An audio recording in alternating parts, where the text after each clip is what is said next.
नमस्कार दोस्तों, मैं रोहित मिश्रा आपके अपने परिवार ट्राई स्टार में स्वागत करता हूं। आशा करता हूं आप सभी लोग बहुत ही अच्छे होंगे और अपनी अपनी पढ़ाई भी कर रहे होंगे। तो आज हम मैथ में पढ़ने वाले हैं। पिछले लेक्चर में मैंने आपको मैथ में प्रॉफिट एंड लॉस पढ़ाया था, जो कि हमारा पिछले लेक्चर में कंप्लीट हो गया था। लाभ और हानि की बात करें, टोटल मैंने इसे 5 पार्ट में डिवाइड किया था और वो हमारा चैप्टर पूरी तरह से कंप्लीट हो गया है। आज हम पढ़ने वाले हैं अपने मैथ में एक अगला टॉपिक पढ़ने वाले हैं, जिसका नाम फैक्टर यानी कि गुणनखंड है। स्पेशली ये हमारे लेखपाल में सिलेबस दे रखा है, तो यहाँ पर लेखपाल में यहाँ से एक या दो क्वेश्चन, कम से कम एक क्वेश्चन और अधिक से अधिक दो क्वेश्चन आने की पूरी पॉसिबिलिटी है, संभावना है। तो ये हमारा यूपी लेखपाल के लिए तो रहेगा ही रहेगा। बाकी आप जैसा कि जानते हैं, फैक्टर की बात करें, ये हर एक एग्जाम में आज से क्वेश्चन आता है। हम एसएससी की बात करें, रेलवे की बात करें, बैंक की बात करें, ये सब जगह पूछा जाता है। तो ये हर एक एग्जाम के लिए क्लास रहेगी और फोकस किस पर किया जाएगा, तो यूपी लेखपाल, क्योंकि उसमें मेंशन किया गया है फैक्टर गुणनखंड हमारा सिलेबस में दिया गया है। बाकी जो हमारे अदर एग्जाम होते हैं उसमें मेंशन नहीं किया जाता, लेकिन क्वेश्चन आते हैं। इसमें जब बोला गया, इसका मतलब ये 100% है कि यहाँ से क्वेश्चन आना श्योर है, क्वेश्चन आएंगे ही आएंगे। तो आज हम बेसिकली पढ़ने वाले हैं फैक्टर की। क्या पढ़ेंगे? फैक्टर। फैक्टर की बात करेंगे। फैक्टर को क्या बोलते हैं? फैक्टर को हिंदी बोलते हैं गुणनखंड। क्या बोलते हैं? गुणनखंड। तो आज हम सीखने वाले फैक्टर। फैक्टर में बहुत ही अच्छे क्वेश्चन बनते हैं और फैक्टर में कई सारे क्वेश्चन बनते हैं।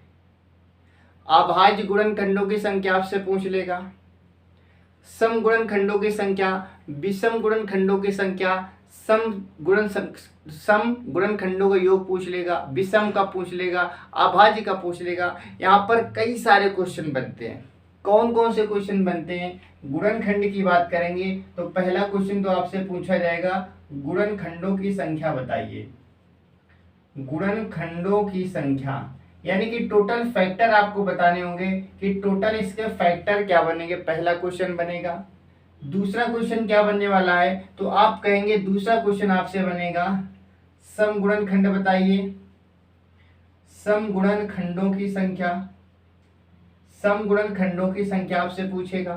तीसरा क्या पूछेगा, तो आप कहेंगे विषम गुणनखंडों की संख्या, विषम गुणनखंडों की संख्या। तीसरा, चौथा क्वेश्चन आपसे क्या पूछेगा, अभाज्य गुणनखंडों की संख्या, अभाज्य गुणनखंडों की संख्या। अगला क्वेश्चन आपसे क्या पूछा जाएगा, आपसे पूछा जाएगा सम गुणनखंडों का योगफल, सम गुणनखंडों का योगफल आपसे पूछा जाएगा। और क्या पूछा जाएगा, आपसे पूछा जाएगा विषम गुणनखंडों का योगफल, विषम गुणनखंडों का योग, ये आपसे पूछा जाएगा। ठीक है। और साथ ही साथ एक इसमें हम, क्योंकि इसमें हमारे यूपी लेखपाल में स्पेशल मेंशन किया गया है, तो इसमें एक चीज और हम सीखने वाले हैं। वो क्या? वो हम सीखेंगे जब हमारे पास अचर और चर, यानी कि इसमें क्या होगा, इसमें सभी के सभी क्या होंगे, अचर होंगे नंबर। इसमें चर और अचर नंबर जब एक साथ दे देगा, ठीक है, जैसा कि मैंने आपको सिखाया था एलसीएम एंड एचसीएफ में, तो वहां से भी क्वेश्चन आता है। यहाँ से क्वेश्चन कैसे बनेगा, तो आप कहेंगे यहाँ से क्वेश्चन ऐसे बनेगा कि एक गुणनखंड देगा x² प्लस का 7x प्लस का 6, ऐसे बोलेगा कि व्यंजक x² प्लस का 7x प्लस 6 का एक गुणनखंड, एक गुणनखंड x प्लस 1 है, तो x का मान बताइए, x का मान बताइए। तो ये वाला भी क्वेश्चन हम यहीं पर देखने वाले हैं। यानी कि आज की क्लास की हम बात करें तो आज की क्लास में गुणनखंड से रिलेटेड जितनी भी चीजें बनती हैं वो सारी की सारी इसी वीडियो में आपको कराई जाएगी। गुणनखंड में जितने टाइप के क्वेश्चन पूछे जाते हैं वो सारे टाइप के क्वेश्चन आपको एक ही वीडियो में मिल जाएंगे। आज की ही क्लास में इस चैप्टर को पूरी तरह से कंप्लीट करेंगे और इस चैप्टर में इतनी चीजें पूछी जाती है, इतनी ही चीज़ें हमारे एग्जाम में आती हैं और ये हम क्या करेंगे, एक एक करके हम देखने वाले हैं। ठीक है, तो इसमें एक एक करके हम सारे क्वेश्चन देखेंगे। तो ये सातों चीज़ें हमें पढ़नी है, तो हम शुरुआत करेंगे एक एक करके सारी चीज़ें सीखने का प्रयास करते हैं। तो सबसे पहले हम सीखेंगे गुणनखंडों की संख्या, फिर सीखेंगे अभाज्य गुणनखंडों की संख्या, यानी कि एक एक करके सातों चीजें सीखने वाले हैं। तो सबसे पहले हम निकालना सीखेंगे गुणनखंडों की संख्या। गुणनखंडों की संख्या, गुणनखंडों की संख्या निकालना पहले सीखेंगे। फैक्टर कैसे निकालते हैं, हालांकि आप गुणनखंडों की संख्या निकालना बहुत अच्छे से जानते हैं। ठीक है, चलिए कैसे पूछा जाता है। जैसे मैंने कहा एक हमारे पास नंबर आया 40, मैंने कहा कि 40 के गुणनखंडों की संख्या बताइए। 40 के गुणनखंडों की संख्या आपको बतानी है। तो 40 के गुणनखंडों की संख्या आपसे जब पूछी जाएगी तो आप क्या करेंगे, सबसे पहले इसे क्या करेंगे, इस प्रकार से फैक्टर करेंगे। 2 से काटेंगे तो कितनी बार कटेगा, 20 बार कटेगा। 2 से काटेंगे 10 बार कटेगा। 2 से काटेंगे 5 बार कटेगा। और 5 से काटेंगे तो आप बोलेंगे 1 बार कटेगा। क्या इसके अलावा और कटेगा क्या, आप कहेंगे बिल्कुल भी नहीं कटेगा। इसके अलावा और तो कुछ कटने वाला नहीं, तो आप कहेंगे बिल्कुल भी नहीं कटेगा। अब गुणनखंडों की संख्या कैसे निकालते हैं ये चीज आपको समझनी है, यानी कि सबसे पहले इस प्रकार से आप फैक्टर करेंगे। फैक्टर करने के बाद अब ये देखेंगे 2 कितनी बार आया, तो आप कहेंगे 2 3 बार आया। कितनी बार आया, 3 बार। मल्टीप्लाई, यहाँ पर 5 कितनी बार आया, तो आप कहेंगे 5 1 बार आया। सबसे पहले आपको इस प्रकार से, हालांकि ये करने की भी जरूरत नहीं पड़ेगी, अभी हम आपको डायरेक्ट भी सिखाने वाले हैं। तो इस प्रकार से हम पहले क्या करेंगे, इसे तोड़ेंगे, इसके बाद में पावर के रूप में लिख देंगे। याद रखेंगे, पावर के रूप में लिख देंगे। ठीक है, और एक चीज याद रखेंगे कि पावर के रूप में लिखेंगे और यहाँ पर क्या होगा कि ये अभाज्य हमें बनाना है। अभाज्य का मतलब एक ऐसी संख्या बनानी है जिसकी और टुकड़े ना किए जा सके। अब 2 के इससे ज्यादा टुकड़े नहीं हो सकते, 5 के इससे ज्यादा टुकड़े नहीं हो सकते। अब क्या करना है, इस पावर में से आपको एक एक जोड़ना है। 3 में 1 जोड़ेंगे तो आप बोलेंगे 3 1 4 हो जाएगा। मल्टीप्लाई, 1 में 1 जोड़ेंगे तो आप कहेंगे 1 और 1 क्या हो जाएगा, 2 हो जाएगा। तो 3 1 4 हो जाएगा। मल्टीप्लाई 1 1 2 हो जाएगा। आंसर क्या आएगा, तो आप कहेंगे आंसर कितना आ जाएगा, 8 आ जाएगा। आंसर क्या आ जाएगा, 8 आ जाएगा। तो फिर से एक बार समझेंगे, सबसे पहले आप फैक्टर करेंगे। फैक्टर करने के बाद में जो घातें होंगी उस घात में आपको 1 लगा देना है, 1 प्लस कर देना है, और घातों का मल्टीप्लाई करेंगे तो आपका आंसर आएगा। जैसे तो इसका आंसर क्या आ जाएगा, तो आप कहेंगे इसका आंसर आ जाएगा 8 आ जाएगा। और भी देख लेते हैं एग्जाम्पल के तौर पर अगला क्वेश्चन। जैसे मैंने कहा नेक्स्ट क्वेश्चन हमारे पास दे रखा है 240। क्या दे रखा है, 240। मैंने कहा बताइए कि 240 में गुणनखंडों की संख्या क्या होगी। तो आप क्या करेंगे, सबसे पहले इसे काटेंगे। 2 से काटेंगे, 2 एकम 2, 2 दूनी 4, 0 का 0। फिर 2 से काटेंगे 6 बार, 0 का 0। फिर 2 से काटेंगे तो 30 आ जाएगा। फिर आप 2 से काटेंगे तो 15 आ जाएगा। अब आप 3 से काटेंगे 5 बार कटेगा, और 5 से काटेंगे 1 बार कटेगा। फिर मैंने क्या बताया कि जो नंबर हमारे पास आया इनके पावर के रूप में आपको लिखना है। 2 कितनी बार आया, तो आप कहेंगे 2 आया हमारे पास 4 बार, तो 2 के घाते आपको 4 लिख देना है। मल्टीप्लाई 3 कितनी बार आया, आप कहेंगे 1 बार। मल्टीप्लाई 5 कितनी बार, तो आप कहेंगे 1 बार। इसके बाद आपको क्या करना है, पावर में 1 जोड़ देना है। पावर में 1 जोड़ना है, तो पावर हमारे पास क्या है, 4 है, तो आप कहेंगे 4 + 1 हो जाएगा। और मल्टीप्लाई यहाँ पर क्या है 1, तो 1 + 1 हो जाएगा। मल्टीप्लाई यहाँ पर भी क्या है 1 + 1 हो जाएगा। तो आप कहेंगे 4 1 5, मल्टीप्लाई 1 1 2, मल्टीप्लाई 1 1 2, गुणा करेंगे 5 दूनी 10, 10 दूनी 20। आंसर क्या आ जाएगा, आंसर हमारे पास 20 आ जाएगा। क्या आ जाएगा, 20। ये सारी चीजें आपको करनी है, केवल सिखाने के लिए मैं आपको ये सब सारी चीजें आपको करके दिखा रहे, लेकिन आपको ऐसे नहीं करना है, आपको तो डायरेक्ट मल्टीप्लाई करना है। ठीक है, ये कुछ करने की जरूरत नहीं, आप डायरेक्ट कैसे करेंगे वो चीज भी सिखाने वाले। लेकिन सबसे पहले किसी चीज को सीखने से पहले उसका बेसिक जानना जरूरी है, ये कहाँ से क्या बनता है ये जानना जरूरी है। बाकी क्वेश्चन को कैसे सोल्व करना है वो चीज भी हम बताने वाले हैं। तो ये अपना था बेसिक। जब आपसे पूछा जाए गुणनखंडों की संख्या बताइए, तो आप ऐसे बता सकते हैं किसी भी संख्या का आप निकाल सकते हैं, अपने मन से कोई भी संख्या लीजिए, आप आसानी से बता सकते हैं। ठीक है, तो अगला जैसे हम क्वेश्चन देखने वाले हैं, कुछ भी आप लीजिए अपनी तरफ से, जितनी बड़ी संख्या ले सकते हैं बड़ी संख्या लीजिए, जितनी छोटी संख्या ले सकते हैं छोटी संख्या लीजिए। करने का तरीका आपका यही रहेगा। जैसे मैंने कहा अपने मन से कोई भी संख्या लीजिए, जैसे मैंने कहा 580, 580 लिख दिया मैंने कहा बताइए 580 में आवाज 580 में गुणनखंडों की आपको संख्या बतानी है। तो आप सबसे पहले काटेंगे, 2 से काटेंगे, 2 दूनी 4, 1 बचेगा, 2 नहीं 18 हो जाएगा, तो 5 10 हो जाएगा। ठीक है, आप 3 से काटेंगे, 3 से काटेंगे तो 3 9 27 हो जाएगा, 3 से तो नहीं कटने वाला। ठीक है, अब आप काटेंगे किससे, 5 से।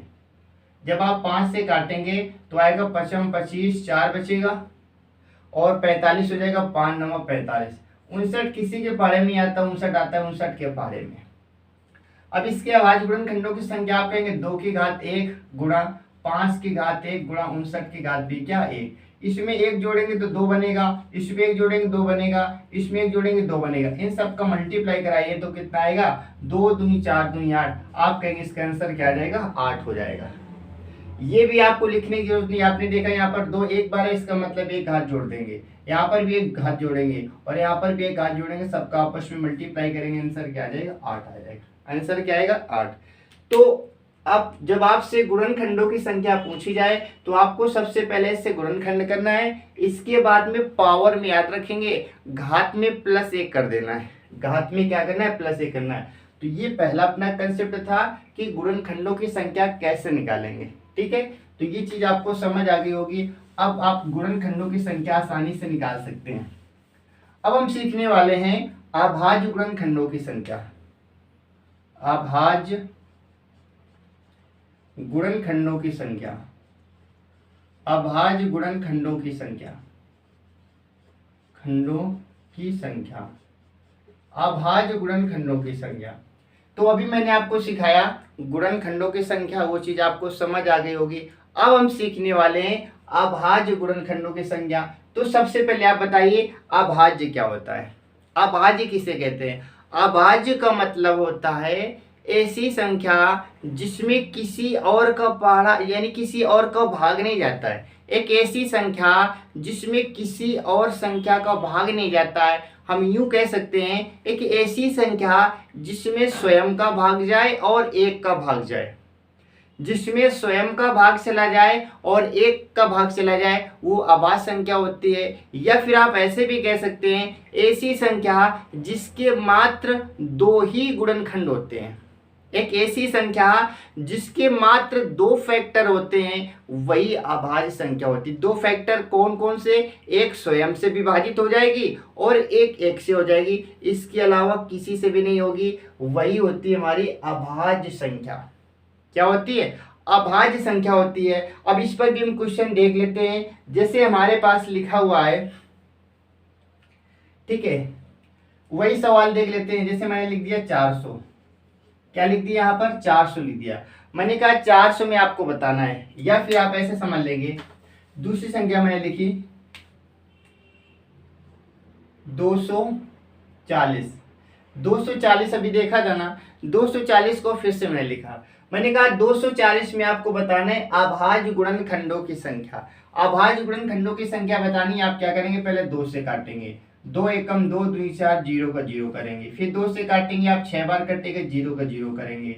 2 से आप काटेंगे 30 बार, फिर आप 2 से काटेंगे 15 बार, इसके बाद में 3 से काटेंगे 5 बार और 5 से काटेंगे 1 बार। अब आपको करना क्या है, आपको ये जो संख्याएं दी गई हैं, हालांकि ये संख्याएं अभाज्य में ही होती हैं, तो अभाज्य में आपको संख्याएं बतानी है। ठीक है, ये संख्या हमेशा जो बेस होता है ये हमेशा क्या होना चाहिए, तो आप कहेंगे बेस हमेशा अभाज्य होना चाहिए। क्या होना चाहिए, अभाज्य होना चाहिए। ठीक है, तो देखिए यहाँ पर बात करेंगे 2 कितनी बार है, तो आप कहेंगे 2 कितनी बार है, 3 बार है। 4 बार है, कितनी बार है, 4 बार। आप कहेंगे यहाँ पर कितनी बार है, 4 बार। मल्टीप्लाई 3 एक बार आया, मल्टीप्लाई 5 कितनी बार आया, 1 बार। यानी कि अभाज्य गुणनखंडों की संख्या निकालने के लिए जैसे हम गुणनखंड में कर रहे थे सेम चीज यहाँ पर अप्लाई करेंगे। बस यहाँ पर एक चीज इससे डिफरेंस होती है, एक भिन्न होती है। वो भिन्न क्या होती है, जब गुणनखंडों की संख्या निकाल रहे थे तो कहीं ना कहीं पावर में एक जोड़ रहे थे, घातों में +1 कर रहे थे। बस आपको यहाँ पर याद रखना है कि घातों में +1 नहीं करना है, घातों में +1 नहीं करना है। जो जैसा लिखा है आप वैसे ही लिख दीजिए। तो 4 1 5 1 क्या हो जाएगा, 6 हो जाएगा। बताइए आंसर क्या आएगा, तो आप कहेंगे आंसर 6 आ जाएगा। ठीक है, क्या आ जाएगा, तो आप कहेंगे 6 आ जाएगा।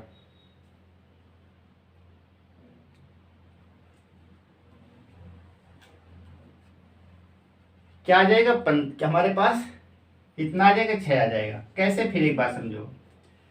इसमें आपको गुणनखंड वैसे ही करना है जैसे गुणनखंड में कर रहे थे, ऐसे यहाँ पर भी फैक्टर करेंगे। फैक्टर करने के बाद में उसमें घातों में हम जोड़ रहे थे, उसमें क्या कर रहे थे, घातों में जोड़ रहे थे। इसमें घातों में नहीं जोड़ना है, जो घात जैसी लिखी है उनको वैसे लिखना है। और दूसरी बात कि जब निकाले थे गुणनखंड निकाले तो उसमें मल्टीप्लाई, घातों का आपस में गुणा कर रहे थे, यहाँ पर घातों का आपस में गुणा नहीं करना है, बल्कि यहाँ पर क्या करना है, जोड़ना है। 4 + 1 बराबर आप क्या बोलेंगे, 6 बोलेंगे। क्या बोलेंगे, 6।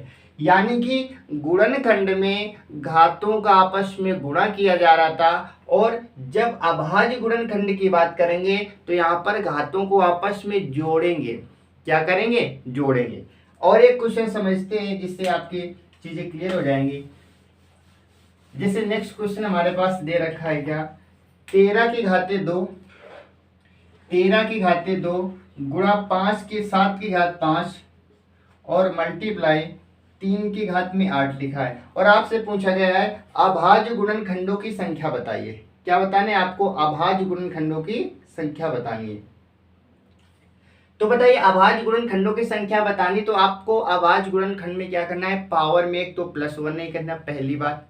दूसरी बात क्या, कि पावर को जोड़ना है ना कि गुणा करना है। तो जोड़ना है आपको, तो यहाँ पर क्या निकलेगा, 2 + 5 + 8। जब आप जोड़ेंगे तो 8 5 13 2 15, आंसर क्या आ जाएगा, 15 आ जाएगा। मैंने डायरेक्ट क्यों जोड़ा, क्योंकि आपसे पूछा गया अभाज्य संख्या है। बताइए 13 भी एक अभाज्य संख्या होती है, 7 अभाज्य संख्या होती है, और 3 भी क्या होती है, अभाज्य संख्या। इसमें अभाज्य संख्या पहले से दे रखी है। यदि अभाज्य संख्या ना होते तो हम क्या करते, उससे पहले अभाज्य संख्या में चेंज करते, बदलते।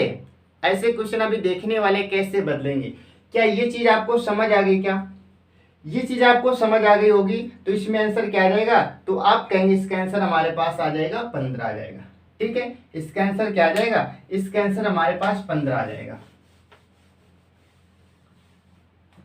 फिर जैसे मैंने बोला हमारे पास लिखा है 12 की घाते 3 मल्टीप्लाई 7 की घात 6 मल्टीप्लाई 5 की घात 3। मैंने कहा बताइए अभाज्य गुणनखंडों की संख्या बताइए। तो आप कहेंगे 5 एक अभाज्य संख्या है, ठीक है, 7 भी अभाज्य संख्या है, लेकिन ये 12 अभाज्य संख्या तो है नहीं। इस 12 को पहले अभाज्य संख्या के रूप में आपको बनाना पड़ेगा। क्या करना पड़ेगा, बनाना पड़ेगा। तो इससे अभाज्य संख्या आपको बनाना है। यहाँ पर आप क्या कर लीजिए, यहाँ पर 12 है, ठीक है, कोई दिक्कत नहीं। तो इससे आपको करना क्या है, अभाज्य संख्या बनानी है।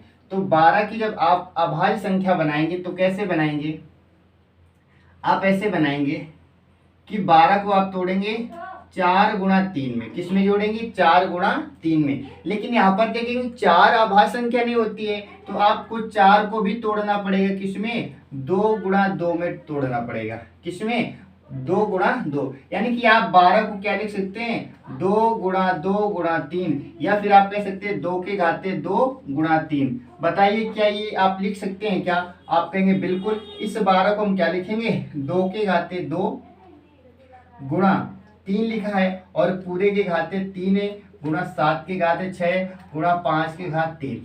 ये गुणा इसके साथ भी होगा, इसके साथ भी हो जाएगा। तो बताइए 2 के घाते क्या, आप कहेंगे 6 मल्टीप्लाई 3 के घाते क्या, 3 के घाते 3 मल्टीप्लाई 7 की घात 6 मल्टीप्लाई 5 की घात 3। अब निकालें अभाज्य गुणनखंड, तो इन सबको जोड़ देना है। जैसे आप जोड़ेंगे तो बताइए 6 3 9 और 9 6 15, 15 3 18, आपका आंसर क्या आ जाएगा? तो आप कहेंगे इसका आंसर आ जाएगा 18। यानी कि अभाज्य गुणनखंडों की संख्या बनाने के लिए जो बेस होता है उस बेस को आपको क्या करना होता है? अभाज्य बनाना होता है।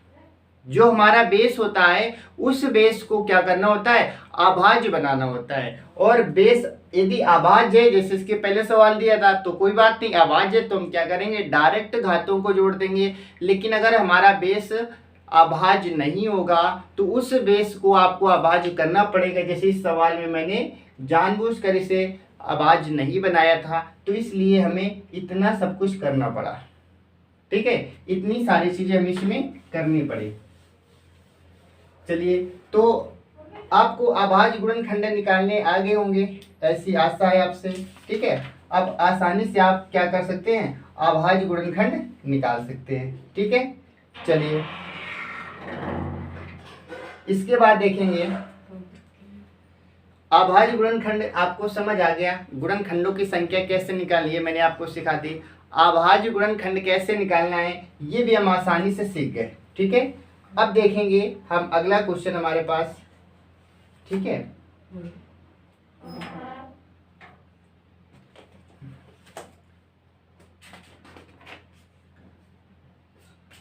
अब देखेंगे ये हमारे एग्जाम में आया हुआ जो क्वेश्चन है, इस क्वेश्चन को हम देख लेते हैं। क्वेश्चन हमारे एग्जाम में पूछा गया है, एनटीपीसी का क्वेश्चन है। 8 की घात 10 लिखा है हमारे पास। एनटीपीसी का क्वेश्चन है, क्या लिखा है? 8 की घात 10 मल्टीप्लाई, फिर हमारे पास लिखा है 9 की घात 7 और 7 की घात 8। 9 की घात 7 और 7 की घात 8, ये हमारा एनटीपीसी का क्वेश्चन है। एनटीपीसी में आपसे पूछा गया है, इसका में क्या बताना है? आप कहेंगे इसका बताना है अभाज्य गुणनखंडों की संख्या। इसमें आपको बताना है अभाज्य गुणनखंडों की संख्या क्या होगी। ठीक है, तो अभाज्य गुणनखंडों की संख्या बताने के लिए सबसे पहले आपको बेस को क्या करना पड़ेगा? अभाज्य बनाना पड़ेगा। इस बेस को अभाज्य बनाना है तो आप क्या करेंगे? 2 की घाते 3, आप जानते हैं 2 की घाते 3 का मतलब ये क्या होता है? 8 होता है। और 2 कैसी संख्या? अभाज्य संख्या है। और पूरे की घात क्या है? तो आप कहेंगे 10 मल्टीप्लाई। ऐसे यहाँ पर 3 का स्क्वायर कर देंगे और पूरे की घात क्या करेंगे? 7 करेंगे। 9 को हम क्या लिख सकते हैं? 3 का स्क्वायर मल्टीप्लाई 7, हमारा ऐसे ही बना रहेगा। अब क्या करेंगे? 3 का मल्टीप्लाई करेंगे 10 में, तो 2 की घाते 10 30 हो जाएगा मल्टीप्लाई 3 की घात 7 दूनी 14 हो जाएगा और मल्टीप्लाई 7 की घात क्या हो जाएगा? 8 हो जाएगा। अब आपसे पूछा गया अभाज्य गुणनखंडों की संख्या, तो आप क्या करेंगे? जो हमारे पास पावर, इन पावरों को आपको जोड़ देना है। तो क्या जोड़ेंगे? 30 प्लस का 14 प्लस का 8, इसको आप जोड़ेंगे, आपका आंसर आएगा 8 4 12 की 2 कैरी हमारे पास 1 1 3 4 1 5। आंसर क्या आएगा? तो आप कहेंगे आंसर इसका आ जाएगा 52। क्या आ जाएगा? 52 इसका राइट आंसर हो जाएगा।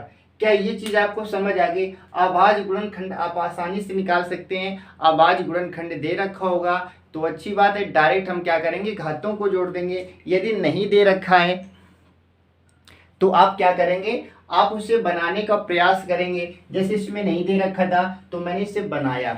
ठीक है, तो ये हमारा था दूसरा कंसेप्ट कि अभाज्य संख्या कैसे निकालेंगे, अभाज्य गुणनखंड कैसे निकालेंगे। तो 2 चीजें अभी तक हम सीख चुके हैं, गुणनखंडों की संख्या कैसे निकालते हैं, अभाज्य गुणनखंडों की संख्या कैसे निकालते हैं। अब हम तीसरी चीज सीखने वाले हैं। क्या अगली चीज हम सीखने वाले हैं? नेक्स्ट सीखेंगे इस सम गुणनखंडों की संख्या। पहले गुणनखंडों की संख्या सीखी, इसके बाद में अभाज्य गुणनखंडों की संख्या सीखी। अब सीखेंगे सम गुणनखंडों की संख्या, फिर सीखेंगे विषम गुणनखंडों की संख्या। तो हम सीखने वाले हैं सम गुणनखंडों की संख्या। सम गुणनखंडों की संख्या हमें सीरियल वाइज चलना है, एक एक करके सारी चीजें देखनी है। सम गुणनखंडों की संख्या यानी कि किसी भी टॉपिक को हमें मिस नहीं करना है, गुणनखंडों की संख्या, और एक एक करके हम सारी चीजें देखने वाले हैं। ठीक है, और ये सब की सब आपको समझ भी आ जाएंगी, याद भी हो जाएंगी। पहली कंडीशन में क्या था, दूसरी कंडीशन में क्या था, लास्ट के 5 मिनट में हम क्या करेंगे? इसका रिवाइज कराएंगे, जिससे सारी चीजें आपकी क्लियर हो जाएंगी। तो सम गुणनखंडों की संख्या कैसे निकालेंगे? तो सबका तरीका सेम रहने वाला है। सबका जो पहले में बताया था वही सब में चलना है, लास्ट में पावर के साथ में छेड़खानी की जाती है सब में, इतना अंतर होता है, बाकी सब सेम होता है।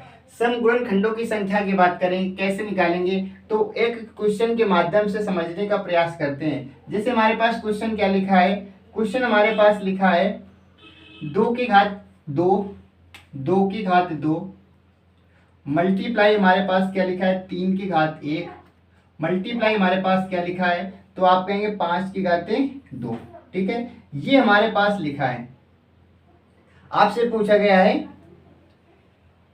गुणनखंड बताना है, कौन सा सम गुणनखंड बताना है, ये हमारे पास क्वेश्चन आ गया, ये हमारे पास क्वेश्चन आया, हालांकि मैंने बना कर दिया। अब आप वैसे भी निकाल सकते हैं, 240 देंगे 300 देंगे तो आसानी से आप बता सकते हैं। ये हमारे पास क्वेश्चन है कि 2 की घात 2 लिखा है, गुणा 3 की घात 1 लिखा है, गुणा 5 की घात 2 लिखा है। आपसे पूछा गया सम गुणनखंड की संख्या, यानी कि एक ही क्वेश्चन से सातों चीजें आप निकालना सीख जाएंगे, एक ही क्वेश्चन से सारी चीजें निकालेंगी। तो इसी क्वेश्चन से हमें क्या निकालना है, सम गुणनखंडों की संख्या। तो आपको एक नोट में याद रखना है, नोट में क्या याद रखना है, आपको याद ये रखना है कि जब सम गुणनखंडों की संख्या निकालते हैं तो हम क्या करेंगे, सम गुणनखंडों की संख्या में सम संख्या की जो घात होती है, की घात में एक नहीं जोड़ते, बस ये पॉइंट याद रखेंगे, नहीं जोड़ते, बाकी सारी चीजें सेम रहेंगी। इसमें आपको याद रखना है कि जब सम गुणनखंडों की संख्या निकालनी होगी तो जो सम संख्या होगी, सम संख्या की जो पावर होगी, उस पावर में आपको एक नहीं जोड़ना है, ये चीज आपको सीखनी है। ठीक है, बस ये पॉइंट याद हो जाएगा तो आप क्वेश्चन आसानी से कर पाएंगे। सम की बात है ना, तो सम में सम संख्या की घात नहीं लिखेंगे, सम में सम संख्या की घात में एक नहीं जोड़ेंगे। तो देखिए क्वेश्चन कैसे करेंगे, ये हमारे पास 2 एक सम संख्या है, तो आप कहेंगे इस घात में आपको जोड़ना नहीं, सेम में से 2 का 2 लिख देना है। क्या करना है, तो आप कहेंगे 2 का 2 लिख देना है, मल्टीप्लाई। ये विषम है संख्या, तो विषम में एक जोड़ना है, तो 2 एक में एक जोड़ेंगे तो क्या हो जाएगा, आप कहेंगे 2 हो जाएगा, मल्टीप्लाई। ये 5 भी एक विषम संख्या है, आप इसमें एक जोड़ेंगे 3 हो जाएगा, मल्टीप्लाई करेंगे, 2 दूनी 4 3 12, आंसर आपका क्या आ जाएगा, तो आप कहेंगे इसका आंसर आ जाएगा हमारे पास 12। क्या आ जाएगा, 12 आ जाएगा। कैसे आए एक बार फिर से समझेंगे। जब सम गुणनखंडों की संख्या आपसे पूछी जाए तो आपको करना क्या, सबसे पहले तो फैक्टर के रूप में चेंज करना है, और हमारे पास में सम जो संख्या होगी, सम संख्या की जो घात होगी, घात को ज्यों का त्यों लिख देंगे, यानी कि जो घात होगी आपको वैसे ही लिख देना, उसमें +1 नहीं करना है, और विषम संख्या में +1 आपको करना है। इसके बाद में सभी घातों का आपस में क्या करना है, मल्टीप्लाई करना है। 2 यहाँ पर है तो 2 का 2 लिख दिया। ये विषम संख्या, एक जोड़ेंगे तो 1 1 2 हो जाएगा, ये भी विषम संख्या है, 2 में एक जोड़ेंगे क्या हो जाएगा 3, सबका मल्टीप्लाई करेंगे, आंसर हमारे पास क्या आएगा, तो आप कहेंगे आंसर हमारे पास आ जाएगा 12। क्या आ जाएगा, 12। अगला क्वेश्चन जैसे हमारे पास दे रखा है, क्या नेक्स्ट क्वेश्चन हमारे पास दे रखा है, अपनी तरफ से कोई भी संख्या लेंगे, जिससे मैंने कहा 240 को ही ले लेते हैं।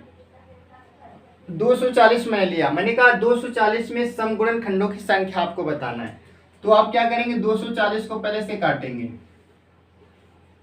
2 से काटेंगे 1 बार 2 बार 0 बार, 2 से काटेंगे 60 बार कटेगा, 2 से काटेंगे 30 बार कटेगा, 2 से काटेंगे 15 बार कटेगा, 3 से काटेंगे 5 बार कटेगा, और 5 से काटेंगे तो कितनी बार कटेगा, तो आप कहेंगे 1 बार कटेगा।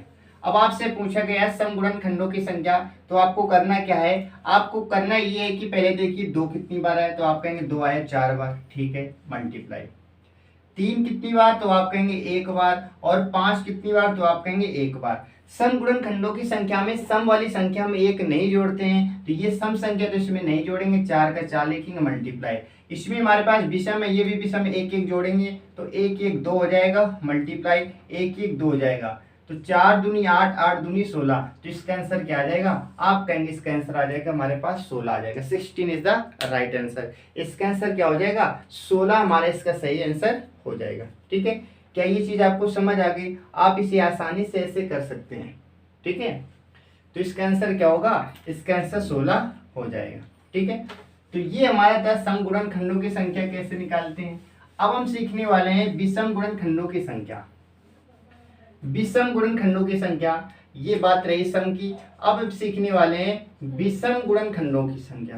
क्या सीखने वाले हैं? विषम गुणनखंडों की संख्या। इसके लिए हम सवाल एक लेंगे। सवाल हमारे पास क्या लिखा है? सवाल हमारे पास लिखा है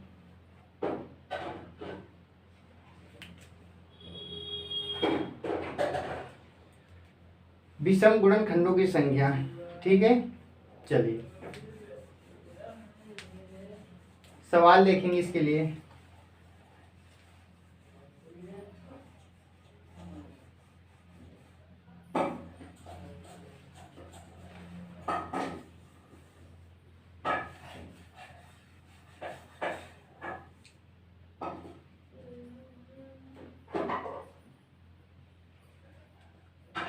क्वेश्चन हमारे पास ले रखा है, वही सवाल लिख लेते हैं जो अभी मैंने लिखा था। मान लेते हैं 300 ले लिया मैंने। ठीक है, 300 ले लिया मैंने। क्या बताइए, 300 जो हमारे पास आया, इसमें बताना है विषम गुणनखंडों की संख्या क्या होगी। 300 से आप कुल गुणनखंडों की संख्या निकाल सकते हैं, आभास की निकाल सकते हैं, अभी मैंने सम बताया, सम भी निकाल सकते हैं, विषम भी निकाल सकते हैं। लास्ट में क्या करेंगे, एक ही क्वेश्चन से सारी चीजें निकाल के दिखाएंगे, जिससे आपकी सारी चीजें क्लियर हो जाएंगी। मैंने कहा 300 हमारे पास लिखा है, 300 में आपको विषम गुणनखंडों की संख्या बतानी है। तो इसमें क्या करेंगे, विषम गुणनखंडों की संख्या बताने के लिए आप पहले 2 से काटेंगे। 2 से काटेंगे तो कितना आएगा, तो आप कहेंगे 150 आ जाएगा। 300 का आधा 150 होता है। फिर आप 2 से काटेंगे तो 7 बार 75 हो जाएगा। फिर आप 3 से काटेंगे, 3 दूना 6, 3 5 15। 5 से काटेंगे 5 बार और 5 से काटेंगे 1 बार। हमारे पास आएगा 2 की घाते 2 गुणा 3 के घात 1 गुणा 5 की घात 2। ये हमारे पास आ गया। ठीक है, ये हमारे पास, तो इतना तो सब में करना होता है। अब इसके बाद में इसके लिए आपको एक नोट याद रखना है। इसमें क्या याद रखना है, इसमें ये याद रखना है कि आपको सम को नहीं लेंगे, यानी कि इसमें विषम गुणनखंडों की संख्या जब निकालनी होगी तो सम संख्या को लेना ही नहीं है। सम को नहीं लेंगे। सम को क्या करेंगे, सम को नहीं लेंगे। जो सम संख्या होगी हमारे पास उसको हम लेंगे ही नहीं, सम को नहीं लेंगे। यानी कि सम संख्या की बात ही इसमें नहीं करेंगे। विषम संख्या यानी कि जो विषम गुणनखंड निकालने होंगे तो विषम में सम की बात ही नहीं करनी है, हमें सम को हटा देंगे, उसे इग्नोर करेंगे। जैसे हमारे पास ये लिखा है, देखेंगे हमारे पास ये एक सम संख्या है, इस चीज को हटा देंगे। नोट याद रखेंगे, जब विषम गुणनखंडों की संख्या की बात हो तो सम वाली संख्या को आपको काट देना है, उसको लेना ही नहीं है। बात हमारे पास बची 3 की घात 1, तो इसमें 1 जोड़ेंगे तो 1 1 क्या हो जाएगा, आप कहेंगे 2 हो जाएगा। इसमें 1 जोड़ेंगे क्या हो जाएगा, 3 हो जाएगा। आंसर हमारा कितना आएगा, तो आप कहेंगे इसका आंसर आ जाएगा 6 आ जाएगा। कितना आ जाएगा, 6। यानी कि विषम गुणनखंडों में आपको याद रखना है कि सम संख्या को लेंगे ही नहीं, ना सम संख्या ना सम संख्या की घात, सम को काट देंगे। बाकी जो विषम बचेगा उसमें +1 करके आपस में मल्टीप्लाई करेंगे। ये होता है हमारा अभाज्य गुणनखंडों की संख्या। और देख लेंगे एक दूसरा क्वेश्चन, जैसे हमारे पास अगला क्वेश्चन मान लेते हैं 240 को फिर से ले लेते हैं। 240 मैंने लिया, 240 2 से काटेंगे 12 बार कटेगा, फिर 2 से काटेंगे 60 बार कटेगा, फिर 2 से काटेंगे 30 बार कटेगा, 2 से काटेंगे 15 बार कटेगा, 3 से काटेंगे 5 बार कटेगा और 5 से काटेंगे तो 1 बार कटेगा हमारा। ठीक है, तो देखिए यहाँ पर 2 कितनी बार आया, तो आप कहेंगे 2 इसमें आया 4 बार। तो यहाँ पर क्या लिखेंगे, 2 हमारे पास 4 बार आया, मल्टीप्लाई 3 कितनी बार आया, तो आप कहेंगे 3 1 बार आया, मल्टीप्लाई 5 कितनी बार आया, 1 बार आया। आपसे पूछा गया है कि बताइए विषम गुणनखंडों की संख्या, तो विषम में हम क्या करते हैं, सम संख्या को लेते ही नहीं, इसे काट देंगे। बचा हमारे पास 3 की घात 1, इसमें 1 जोड़ेंगे तो 1 1 क्या हो जाएगा, 2। यहाँ पर भी 1 जोड़ेंगे तो 1 1 क्या हो जाएगा, 2। मल्टीप्लाई करेंगे तो आंसर आपका क्या आ जाएगा, आंसर आपका आ जाएगा 4। कितना आ जाएगा, तो आप कहेंगे इसका आंसर हमारे पास 4 बन जाएगा। तो आपको ये चीज समझ आ गई होगी सम और विषम में अंतर क्या होता है। सम में क्या करेंगे, जब सम गुणनखंडों की संख्या निकालनी होगी तो उसमें करते क्या है, जो हमारे पास सम संख्या होती है उसके पावर में कुछ नहीं जोड़ते हैं, जैसी पावर होती है वैसे क्या करते हैं उसे लिख देते हैं, और बाकी में क्या करते हैं +1 करते हैं। विषम गुणनखंडों की संख्या निकालनी होगी तो क्या करेंगे, विषम में सम संख्या को लेंगे ही नहीं, सम संख्या को नहीं लेंगे, उसकी जो पावर होगी उसको नहीं लेंगे, यानी कि सम संख्या को हम क्या करेंगे, काटेंगे, बाकी जो विषम संख्याएं बचेंगी उनकी पावर में +1 करके क्या करेंगे, मल्टीप्लाई करेंगे। यही होता है हमारा विषम गुणनखंडों की संख्या। ठीक है, चलिए अब हम सीखेंगे समगुणन खंडों की संख्या, सीख गए विषम, अभाज्य और इसके बाद में गुणनखंडों की, यानी कि 4 क्वेश्चन, 4 कंसेप्ट हम सीख गए। हमें कुल मिलाकर 7 कंसेप्ट सीखनी है, अभी 3 चीजें और सीखनी है। वो कौन कौन सी है? अब हमें सीखना है सम गुणनखंडों का, सम गुणनखंडों का योग, सम गुणनखंडों का योग। फिर इसके बाद सीखेंगे विषम गुणनखंडों का योग, सम गुणनखंडों का योग, विषम गुणनखंडों का योग। ठीक है, तो सम गुणनखंडों का योग निकालना है। जैसे मैंने क्वेश्चन लिया 300, 300 को आप पहले काटेंगे, 2 से काटेंगे तो कटेगा कितना, 150 बार। फिर 2 से काटेंगे, 150 का आधा क्या होता है, 75 होता है। इसे आप काट देंगे 3 से तो 25 बार कटेगा, और 25 को 5 से काटेंगे, 5 बार कटेगा, 5 को काटेंगे 1 बार। ये इसका फैक्टर हो जाएगा। आपसे पूछा गया है सम गुणनखंडों का योग बताइए, तो सम गुणनखंडों का योग कैसे निकालते हैं ये चीज हम सीखने वाले हैं। तो गुणनखंडों का योग निकालना बहुत ही आसान होता है, वही तरीका इसमें भी अप्लाई करेंगे। सबसे पहले क्या करेंगे, इसमें देखेंगे 2 की घातें कितनी, तो आप कहेंगे 2 मल्टीप्लाई, 3 कितनी बार आया, 1 बार आया, मल्टीप्लाई, 5 कितनी बार आया, तो आप कहेंगे 5 आया 2 बार। ठीक है, अब इसमें क्या करना है, जब योग की बात हो तो योग में क्या करते हैं, योग में आपको याद रखना है कि सबसे पहले जो पावर लिखी होती है, सबसे पहले जो पावर लिखी होती है, हमें 0 से लेकर उस पावर तक जाना होता है। बेस सबका सेम रहेगा। जैसे हम यहाँ पर शुरू करेंगे, 2 की पावर 2 लिखा है तो इसे शुरू करेंगे 2 की पावर 0, 2 के पावर 0 प्लस 2 के पावर 1 प्लस 2 के पावर 2, इतना हमें करना है। यानी कि 0 से शुरू करना है और जब तक हमारी ये घात नहीं मिल जाती तब तक हमें ऐसे चलते रहना है। नेक्स्ट यहाँ पर हमें क्या करना है, 3 के पावर 1 तक जाना है। शुरुआत आप कहाँ से करेंगे, 0 से, 3 की घात 0 प्लस 3 की घात 1।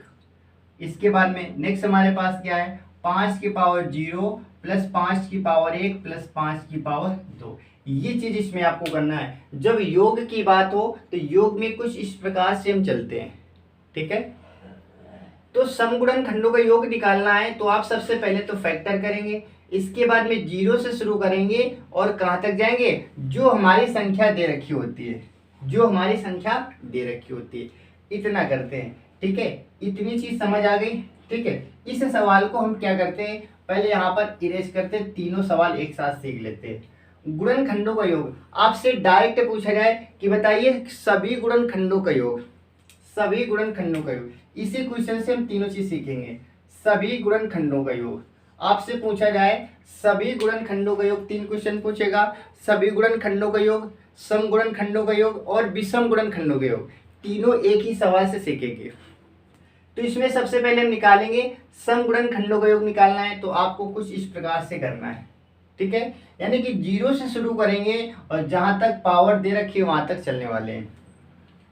याद रखेंगे किसी भी संख्या की पावर यदि 0 होती है उसका मतलब क्या होता है, उसका मतलब होता है 1। क्या होता है, 1। तो इसका मतलब हो जाएगा 1 और प्लस 2 की पावर 2, इसका मतलब 2 रहेगा, और प्लस 2 की पावर 2, 2 2 जा 4।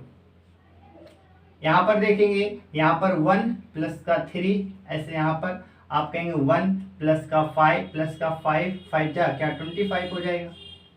इन दोनों को जोड़ेंगे तो 1 2 3 3 4 7 मल्टीप्लाई 3 1 4 मल्टीप्लाई 5 एकम 5। ठीक है, इसमें क्या करना है, जोड़ना है, तो हमारे पास 4 आ गया।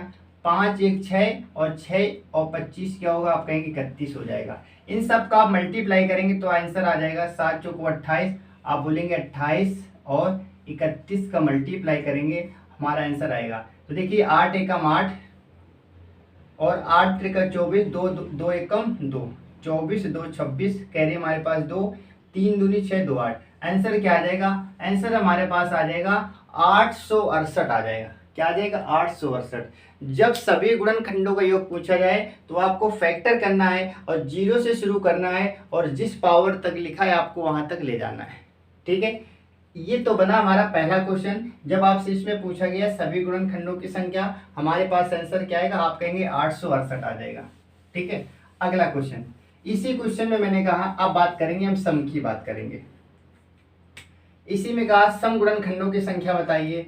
सम गुणनखंडों की संख्या आपको लिखना है 2 के पावर 2 मल्टीप्लाई 3 के पावर 1 मल्टीप्लाई 5 के पावर क्या 2। फिर वैसे करना है आपको, यहाँ पर लिखना है 0, यहाँ पर क्या करेंगे 0 प्लस का 2 के पावर 1 प्लस का 2 के पावर 2। अभी बताएंगे इसमें क्या कटने वाला है। यहाँ पर लिखेंगे 0 प्लस 1, ऐसे यहाँ पर लिखेंगे 0 1 और 2। ठीक है, तो जो मैंने सभी गुणनखंडों में के योग में किया था वैसे सेम यहाँ पर कर दिया। अब आपको समझना क्या है, आप निकालने चाह रहे हैं सम। सम में क्या करते हैं याद रखेंगे, सम में आपको एक पॉइंट याद रखना पड़ेगा कि जब सम गुणनखंडों को योग निकालते हैं तो कभी भी सम संख्या के पावर 0 नहीं लिखते हैं। सम संख्या के पावर क्या नहीं लिखते? 0 नहीं लिखते। तो इस चीज को आपको क्या करना पड़ेगा? काटना पड़ेगा, बाकी हमारा सेम बना रहेगा। यानी कि जब सम गुणनखंडों की बात होगी तो जो सम संख्या होगी उसके पावर आपको 0 नहीं लिखना है, बस इतना एक्स्ट्रा पॉइंट याद रखना है। तो हमारे पास यहाँ से क्या बनेगा? आप कहेंगे 2 प्लस का 2 दूनी 4। ऐसे यहाँ पर बात करेंगे, यहाँ पर क्या आएगा 1 और 3 1 4 हो जाएगा मल्टीप्लाई। यहाँ पर क्या होगा 5 1 5 6 और 6 25 31। यहाँ पर क्या आएगा 31 आ जाएगा और यहाँ पर क्या हो जाएगा? यहाँ पर आ जाएगा 6। मल्टीप्लाई करेंगे 6 को 24, 24 और 31 का मल्टीप्लाई करेंगे तो 4 एकम 4, 2 एकम 2, 4 3 12, 2 14 और 3 दूनी 6, 6 2 8। आंसर क्या आ जाएगा? आंसर हमारे पास आ जाएगा 844। क्या आ जाएगा? 844। ठीक है, 4 एकम 4, 2 एकम 2, 4 3 12, 2 14 और 2 3 6 1 7, 744 आ जाएगा। कितना आ जाएगा? 744। तो 744 यानी कि सम गुणनखंडों में आपको याद रखना है कि जो सम संख्या होती है उसकी घात आपको 0 नहीं लिखना है, बस इतना पॉइंट याद रखेंगे, घात उसकी 0 नहीं लिखेंगे। ठीक है, चलिए अब इसी सवाल में हम देखेंगे विषम गुणनखंडों की संख्या। विषम गुणनखंडों की संख्या, विषम गुणनखंडों की संख्या। अब आपको बताना है कि विषम गुणनखंडों की संख्या कैसे निकालते हैं, विषम गुणनखंडों का योग। ठीक है,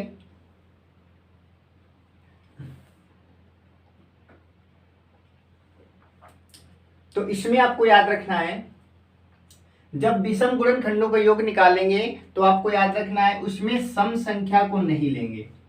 जब विषम की बात होगी तो सम संख्या को लेंगे ही नहीं, हमारे पास जो बचा उसको लिखेंगे। शुरू करेंगे 3 की घात 0 प्लस 3 की घात 1, 5 की घात 0 प्लस 5 की घात 1 प्लस 5 की घात 2। यहाँ पर क्या आएगा 1 प्लस का 3, यहाँ पर क्या आएगा 1 प्लस का 5 प्लस का 25, तो यहाँ पर 3 1 4 हो जाएगा। यहाँ पर क्या 31, 4 एकम 4 3 12। आंसर क्या आएगा? तो आपका आंसर आ जाएगा 124। क्या आ जाएगा? 124 is the right answer for this question. I hope ये चीजें आपको क्लियर हो गई होंगी कि जब सम गुणनखंडों की संख्या कैसे निकालेंगे, विषम गुणनखंडों की संख्या कैसे निकालेंगे और सभी गुणनखंडों की संख्या कैसे निकालेंगे। सम को इंग्लिश में क्या बोलते हैं? इवन नंबर बोलते हैं और विषम संख्या को बोलते हैं ओड नंबर। ठीक है, सम को इवन बोलते हैं और विषम को क्या बोलते हैं? तो आप कहेंगे विषम को हम बोलते हैं ओड नंबर। ठीक है, ये सारी चीजें हमारे क्लियर हो गई।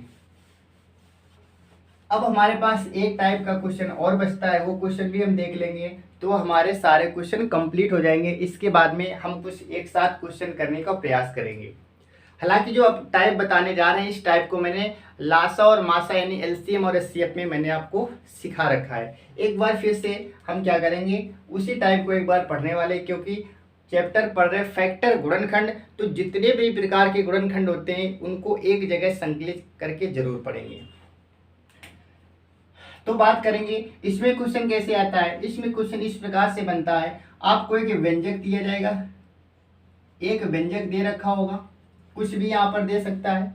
बोलेगा एक्स स्क्वायर प्लस का 7x प्लस 6 का एक गुणनखंड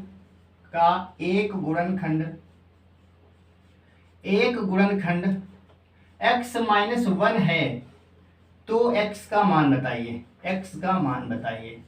ये आपसे क्वेश्चन दिया जाएगा। तो ये भी क्वेश्चन कहीं ना कहीं हमारा इसी टॉपिक से रिलेटेड होता है। हालांकि इससे हम क्या करते हैं, इस टॉपिक को कहीं ना कहीं लासा मासा में पढ़ते हैं, लेकिन उस चीज़ को यहाँ पर भी सीखना हमारे लिए ज़रूरी है। तो याद रखेंगे, इसके लिए मैंने आपको क्या बताया था कि सबसे पहले जो फैक्टर होता है उस फैक्टर के बराबर क्या मान लेते हैं, जीरो मान लेते हैं। क्या मान लेते हैं, जीरो। इसके करने के दो तरीके होते हैं, या तो आप क्या कीजिए, भाग दीजिए। तो भाग देना थोड़ा सा मुश्किल हो जाता है, कहीं ना कहीं क्वेश्चन हमारा लेंदी हो जाता है, क्वेश्चन बहुत बड़ा हो जाता है, उसका प्रोसेस बहुत बड़ा हो जाता है, टाइम टेकन होता है, उसमें बहुत समय लगता है। लेकिन इसे शॉर्ट में करने के लिए मैंने बताया था कि आपको करना क्या, इसके बराबर हमेशा जीरो मान लेना है। इसके बराबर क्या मानेंगे, जीरो। x माइनस 1 हमारे पास लिखा है, x माइनस 1 बराबर मानेंगे जीरो, तो x की वैल्यू क्या आ जाएगी, 1। यानी कि जहां जहां पर x लिखा है, अब वहां पर आप क्या लिखने वाले हैं, 1 लिखने वाले हैं। यहाँ पर 1 लिखेंगे, 1 की स्क्वायर क्या होता है, 1 होता है, प्लस 7 गुणा 1 लिखेंगे और प्लस का 6 लिखेंगे। 1 प्लस 7 एकम 7 प्लस का 6 जोड़ेंगे, 7 1 8 और 8 6 कितना, 14। आंसर हमारे पास क्या आ जाएगा, 14 इज द राइट आंसर। तो इसका 14 क्या हो जाएगा, आंसर हो जाएगा। तो इस प्रकार का यदि आपसे क्वेश्चन पूछा गया, आप आसानी से बता सकते हैं। ठीक है, आसानी से यहाँ से आप बता सकते हैं। तो ये भी हमारा क्वेश्चन ऐसे पूछा जाता है। तो ये थे हमारे क्वेश्चन, कौन से, हमारे फैक्टर से संबंधित क्वेश्चन थे। सारे कंसेप्ट सीख लिए। अब क्या करेंगे, इन सभी कंसेप्ट को एक बार हम एक साथ फिर से याद करने का प्रयास करते हैं, इसके बाद क्वेश्चन करेंगे। अभी मैंने सारी चीज़ें अलग अलग बताई, अब हम एक ही क्वेश्चन से सारी चीज़ें निकालने का प्रयास करते हैं। जब आप एक ही क्वेश्चन से सारी चीज़ें निकालेंगे तो आपका दिमाग और खुलेगा। जैसे एक क्वेश्चन हमारे पास आया 300, मैंने कहा 300 की आपको बताना है, सभी गुणनखंड बताने हैं, विषम गुणनखंड बताने हैं, सम गुणनखंड बताने हैं, सम गुणनखंडों का योग, विषम गुणनखंडों का योग और सभी गुणनखंडों का योग। यानी कि एक ही क्वेश्चन से सारी चीजें आपको बतानी है। तो देखिए, सबसे पहले इस 300 को हम क्या करेंगे, इसके फैक्टर कर लेते हैं। 300 के करेंगे फैक्टर। 300 के फैक्टर तो 2 से काटेंगे, 300 का आधा होता है 150, फिर 2 से काटेंगे 150 का आधा होता है 75, 3 से काटेंगे तो 25 हो जाएगा, और 25 में 5 से काटेंगे 5 बार, फिर 5 से काटेंगे 1 बार। तो यहाँ पर क्या आएगा, तो यहाँ पर हमारे पास आ जाएगा क्या, 2 की घाते हमारे पास 2, मल्टीप्लाई 3 की घात 1 और मल्टीप्लाई 5 की घाते 2, ये हमारे पास आ गए। और इसी से हम सारी चीज़ें निकालने वाले हैं। तो देखिए, सबसे पहले हम निकालेंगे सभी गुणनखंड निकालेंगे। तो पहला हम निकालने वाले हैं सभी गुणनखंडों की संख्या। सभी गुणनखंडों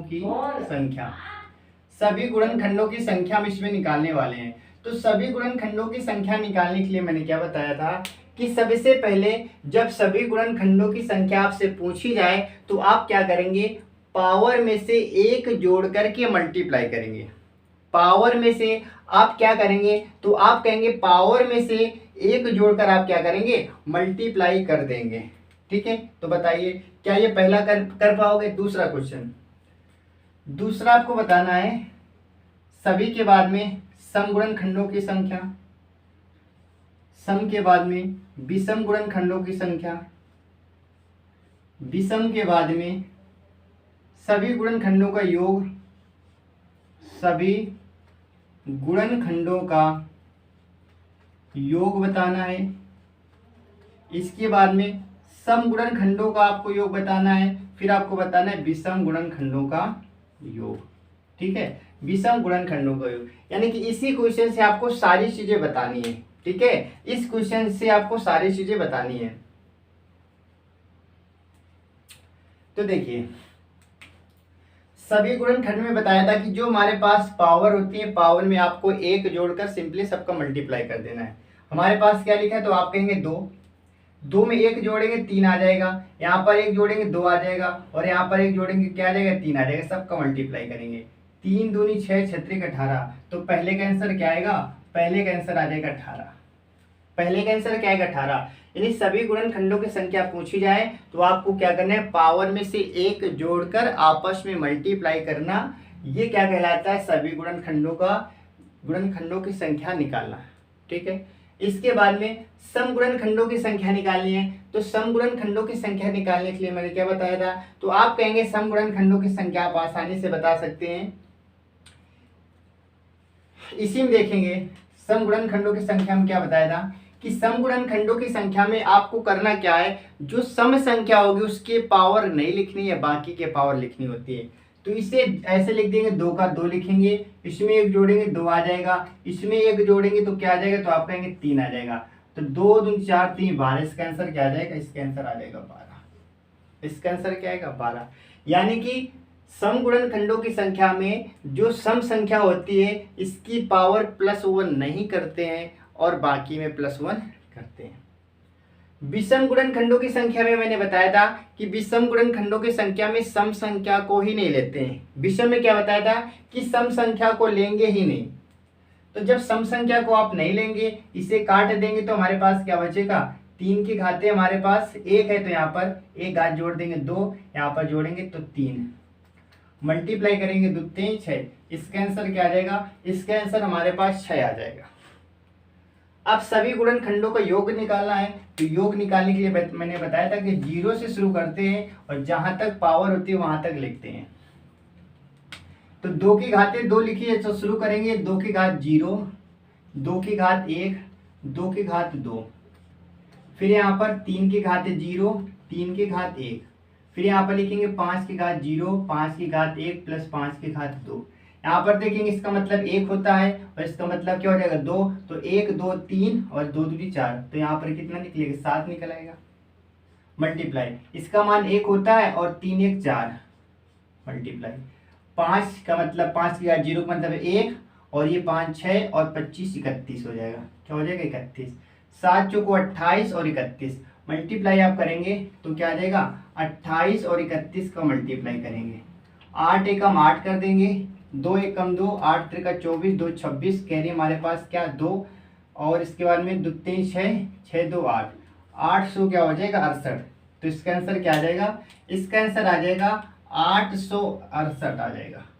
800 क्या आ जाएगा 68 आ जाएगा।